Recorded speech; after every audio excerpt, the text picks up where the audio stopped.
အခုလိုအရန်ပူပြင်းလာတဲ့နွေရာသီမှာဆိုလို့ရှိရင်ဒီလိုမျိုး budget လဲစိတ်ဖြစ်ပြီးတော့ quality လေးအဆင်ပြေပြီးတော့ဂျယ်တိုက်ပုံမှာပါးပါးလေးနဲ့စုပ်ယူပါကောင်းပြီးတော့ခါမနာတဲ့ညှော်လေးတွေနဲ့အသုံးပြုပေးထားပြီးလိုတာစိတ်နာမဖြစ်အောင်အတွင်းလိုက်နဲ့ထပ်လေးလုံးပေးထားတဲ့ဒိုင်ပါမျိုးရွေးချယ်တင်တယ်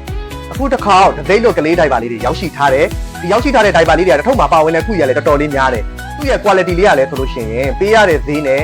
ရတဲ့ quality ကတော်တော်လေးကိုအဆင်ပြေတယ်ပြန်လဲဖြန့်ဖြူးရောင်းချခြင်းနဲ့လက်ကားသမားတွေကုန်တယ်ကြီးတွေ distribution သမားတွေလုံးဝဝုန်းဝကွယ်ရောင်းရမယ်ပစ္စည်းအရန်ရောင်းကောင်းမယ်ပစ္စည်းဖြစ်တယ်လက်တီတစ်ထုပ်ချင်းဝယ်ယူအသုံးပြုတဲ့ကလေးမိမိတွေလည်းလုံးဝစိတ်ကြိုက်တွေ့မယ်ဘတ်ဂျက်လည်းသိဖြစ်မယ်ပြောမယ်ဆိုရင်ငွေရိုးချွေတာခြင်းနဲ့ကလေးမိမိတွေအတွက်ကပစ္စည်းလေးလည်းအဆင်ပြေပြီးတော့တစ်ထုပ်မှာခုရင်များပါတယ်အခုလိုဒိုင်ပါမျိုးလေးဆိုလို့ရှိရင်လုံးဝမှအဆင်ပြေတယ်ဒီဒိုင်ပါလေးကဆိုလို့ရှိရင်မိမိတို့ကဒစိတ်အလွတ် small medium left side Asian 2 Asian ဆိုပြီးတော့ size 5 size လာတယ်ဟိုးရင်တော့တစ်ထုပ်မှာခုရင်90ပဲပါတယ်ဒီတစ်ခေါက်ကကြတော့အခုတစ်ခေါက်ပစ္စည်းရောက်ထားတာကတစ်ထုပ်မှာခုရင်60တောင်ပါတယ်10ခုတောင်ပို့သွားတယ်10ခုပို့တဲ့အပြင်သူ့ရဲ့ quality ကလည်းမိမိတစ်ချက်ပြပေးမယ်ပုံမှန်ဆိုရင်မိမိတို့ဘယ်ဒိုင်ပါမျိုးစားပဲရောင်းဒစိတ်တွေနဲ့ပဲရောင်းဒစိတ်အလွတ်တွေပဲရောင်းဂျယ်တိုက်မျိုးစားကိုရောင်းပါတယ်အဓိကတော့ဂျယ်တိုက်ဖြစ်မှဒါကလေးတွေစီးဘူးမလောင်မယ်သေးဘူးမလောင်မယ်ဒီကြတော့စုပ်ယူပါလေးကောင်းမယ်အခုလိုနွေရာသီနဲ့မှလုံးဝအဆင်ပြေမယ်ဂျယ်တိုက်ပေါ့နော်ဂျယ်တိုက်ပုံမှာအခုလိုပဲပါပါလေးနဲ့စုပ်ယူပါကောင်းတာဒိုင်ပါရဲ့အဓိကအမြဲတမ်းမြင်ပြောနေတဲ့သူ့ရဲ့အသက်ကတော့ဂျယ်တိုက်ဖြစ်ရမယ်ပါဖို့လိုမယ်သူ့ရဲ့ခါးမျော်လေးတွေကလည်းတင်းတင်းလျောက်ပတ်တဲ့အနေအထားမှာရှိဖို့လိုမယ်ပြီးကြလို့ရှိရင်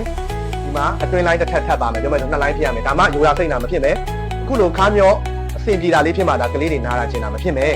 ဂျယ်တိုက်ပုံမှာပါပါလေးနဲ့စုပ်ယူပါကောင်းမှဒါကလေးတွေမှာစီးဘူးလောင်တာသေးဘူးလောင်တာတွေမဖြစ်မှာအခုလိုအရန်ပူပြင်းလာတဲ့နွေရာသီမှာဆိုလို့ရှိရင်ဒီလိုမျိုး budget လဲစိတ်ဖြစ်ပြီးတော့ quality လေးအဆင်ပြေပြီးတော့ဂျယ်တိုက်ပုံမှာပါပါလေးနဲ့စုပ်ယူပါကောင်းပြီးတော့ခါမနာတဲ့ညှော်လေးတွေနဲ့အသုံးပြုပေးထားပြီးလိုတာစိတ်နာမဖြစ်အောင်အတွင်းလိုက်နဲ့ထပ်လေးလုံးပေးထားတဲ့ဒိုင်ပါမျိုးရွေးချယ်တင်တယ်တစ်ထုပ်မှာဆိုလို့ရှိရင်ပါဝင်တဲ့ခုတွေက60တောင်ပါတယ်စမောကနေ 2 Asian စီဆိုပြီးတော့ size 5 size လာတယ်ကလေးမေမေတွေလည်းလုံးဝသုံးရတာအဆင်ပြေမယ်ပြန်လဲဖန်ပြီးရောင်းချမဲ့သူတွေလက်ကားသမားတွေပြန်ရောင်းသမားတွေတော့ကိုလုံးဝပြားရည်ထက်ချိုးတဲ့အထူးစင်းလုံးနဲ့ပေးမှဖြစ်တဲ့လုံးဝဝက်ကွဲရောင်းရမယ်ဒီဖြစ်တဲ့အတွက်လက်လီလက်ကားဝယ်ယူခြင်းတဲ့သူတွေအားလုံးကမေမေတို့ရဲ့ TikTok ဒါမှမဟုတ်ရင် Facebook page 1 2တွေမှာဆိုလို့ရှိရင်ရွှေမန်းလေးကလေးတိုင်ပါလို့ရိုက်ရှာရုံနဲ့လည်းရတယ်လို့တချို့ line သုံးရတာအဆင်မပြေဘူး Viber ကနေဆက်ချင်တယ်ဒါမှမဟုတ်လို့ရှိရင်ဖုန်းနဲ့ဓာတ်ရိုက်ဆက်သွယ်ချင်တယ်ဆိုလို့ရှိရင်လက်ကားသမားတွေအတွက်က0996606492ခွန်ဒါမှမဟုတ်ရင်099510908886ဆိုတဲ့ဖုန်းတွေကိုဓာတ်ရိုက်ဆက်တာပဲဖြစ်ဖြစ် Viber ပဲဖြစ်ဆက်သွယ်လို့ရတယ်လက်လီတစ်ထုပ်ချင်းဝယ်ယူခြင်းတဲ့သူတွေအားလုံးကတော့0998559500 0998559600နဲ့0998559900ဆိုတဲ့ဖုန်းတွေကိုဖုန်းဆက်လို့လည်းရတယ် Viber နဲ့လည်းဆက်သွယ်လို့ရပါတယ်အားလုံးကိုကျေးဇူးတင်ပါတယ်